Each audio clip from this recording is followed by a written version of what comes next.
TSO Products makes some of the most used tools in my shop. So this video, I'm going to be covering what my favorite TSO Products items are, what I use them for, and why I just think that they are better than some of the competition. The very first thing I want to talk about is the GRS 16PE. Now they do have two versions of this. And for those of you that don't know what this is a guide rail square. So the idea behind this is this attaches to your guide rail, and then you can utilize that to get a perfect 90-degree cut referencing off of this face or this face with the track running perpendicular. Now this is the one that I've used for years. They have since released a version 2, which I have, and I'll talk about what the real difference is. But basically, this slides on to your guide rail from either the top or the bottom, and then it's going to clip in just like this. Now, from this point, I can slide this up and down on the actual guide rail, but if I want to take it off, I have to pull it off of the end. Now, with the version 2, they made one little modification, and it is right here, and they made it to where this has a lip, and that lip is able to be attached anywhere along the rail. So if you are using, say, clamps or something like that, you don't have to worry about sliding the clamp off to change this, because sometimes you have to change the orientation of the guide rail square, whether it be on the far side or the closed side, depending on what side you want your offcut to be.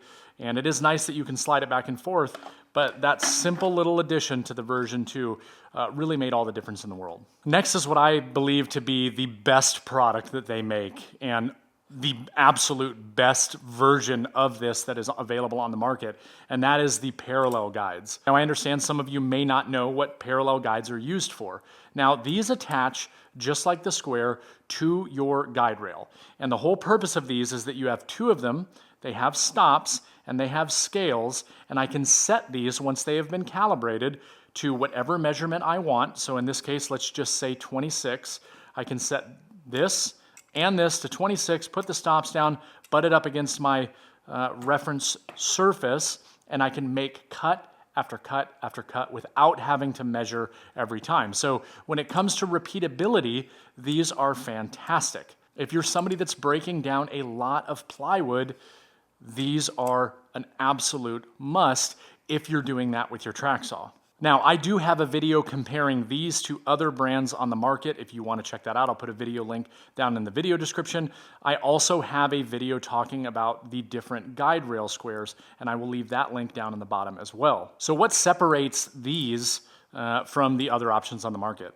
To me, it's the stop. The stop that they use is the best design out of all of the other ones that I have tried. It's very easy to lock and unlock. The adjustability on it is phenomenal. You can really get it dialed in to exact perfection. And then the other thing that I like is that this has a spring-loaded knob to where if I was to turn it on its side like this, it's not locked down, but it's not going to fall off like some of the other options. Now, if you were to order a set of these, it's not as simple as just like going on the website, you say, give me this, and they send them to you, because there are different compatibility requirements, right, with the track that you're using, with the system that you're using, and really you get to configure your parallel guides to fit you exactly. So an example of that would be the type of attachment to the guide rail. There are different variations there. There are different lengths, being 20, 30, and 50. And there are combo packs that you can get. The very first one that I got was the 30-50. Then they released the 20-inch, and I decided to get some of those. Now, with that being said, one thing that I want to highlight is which ones I use and which ones I don't. And it's definitely the 30 and the 20, and if there's ever an instance that I can use the 20, I am using that. Why is there a difference between the two? Well, sometimes if I'm making a thin rip, I would much rather use a shorter rail than a longer one, because as you're making the cut, you have to kind of maneuver your way around it. It can get caught on the hose. But these are the two that I use the most. I can tell you, in all honesty, I have never used the 50-inch. I have yet to come into a situation where I feel like I needed those. The only thing that I can think of in my head is that you're trying to cross-cut a 4x8 sheet and you want to reference off the top or bottom of the plywood. So for me, I have never used those. They've always just been here in the event of a rainy day that maybe I need them, and I don't think that's going to happen. Again, I cannot stress enough, if you are looking for parallel guides, without question, these are the nicest ones that you can get for your money. The next thing is the Bigfoot. This is the version 2.0.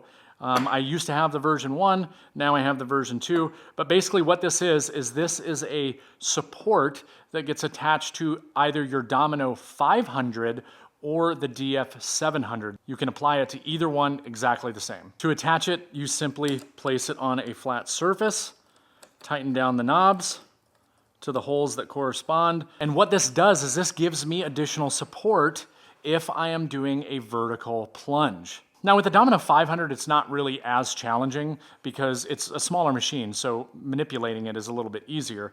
But when you're talking about the Domino 700, this I feel like is almost an absolute necessity. And I truly believe that this should come with the machine. And why is that? Because this is a big, heavy machine. And so when I'm making vertical plunges, the fact that I can place my hand right here and have all that additional support to make those plunges and ensure that this does not move. I use this every single time I am doing a vertical plunge with the 700. And I will pull it out for the Domino 500 from time to time, but it's, again, I believe it's a necessity for the 700. Now I have a couple different variations of the Festool ones, but I just want to put them side by side so you can see the significant difference between them. This is just going to give you a lot more reference surface and something to hold on to, quite frankly, to make sure that that machine does not rock. Because if it rocks, your stuff's not going to go in straight and it's going to cause all kinds of problems later. So absolute wonderful addition to a Domino. If you're somebody that's utilizing an MFT or an MFT style top that utilizes 20mm dog holes, the next thing is almost a necessity because the use cases for these are endless. These are some bench stops, right? These are the TDS 10s. This is the older version. And then these are the TDS 13s. Now, in practice, they are the exact same thing in the sense that they are here to provide a stop on my surface in the event that I'm, say, plunging the Domino into it or hand planing or anything that I want to create some sort of stop on the table to make whatever piece that I'm working on not slide around on the table. Now, the other thing that's great about it is you can set these up in 90-degree angles like you see here. And the other thing that's great is because they are adjustable, they can also be put on a 45-degree angle. So really, you can create fences, you can create stops, you can do so many things with them. And there are a couple differences between the two. This one, obviously, you can see that it has knobs that are above, and it's actually thicker than the TDS 13. It's also shorter than the TDS 13. Now, if I was using 3/4 inch material or more, this would be just fine. The knobs wouldn't get in the way. But what if I was using 1/2 inch material? Well, that's why they developed the TDS 13, because it is more low profile, and because they use this flush dog system, then there is nothing on the top, which means you can get away with thinner and thinner material and not have anything inhibiting it. Now, the other thing too is that because they made these longer, you have more reference surface for your material against it as opposed to something smaller or having to double these up. These have an endless amount of uses if you are utilizing this style of tables. So if you use bench dogs and you have an MFT style top, I would absolutely recommend picking up a set of these and just start using them and figuring out what the best use cases are. And I promise you that they'll make a massive difference in your shop. And finally, one of the tools I use more than anything for setup and guaranteeing accuracy, and that is the MTR. Now, this is an MTR 18. They also have the MTRX. I do have a video talking about the MTRX specifically and the use cases, but really the use cases are almost identical between the two. One is just a larger scale, and they might have a couple of different features, but I really, really like having this large triangle, because for someone like me that has an MFT style top, I utilize this every single time I set it up to guarantee and ensure that I'm going to be cutting at a perfect 90 by sliding it up against the fence, and I have this long reference surface here, and sliding it up against my guide rail because I have this long reference surface here. There are a bunch of different use cases for this: laying out angles, marking angles, cutting angles, attaching this to a guide rail square, utilizing the smaller version for setting up fences on smaller tools where you don't need as much registration. And another benefit is the ability to use these during a glue up to ensure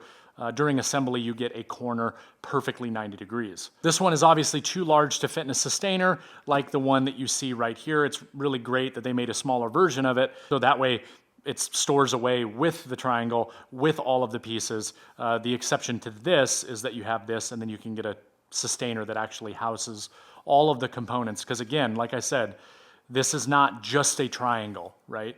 This triangle does a lot of different things and can be really handy if you're somebody that utilizes an MFT style system. And that is the end of this video. Thanks.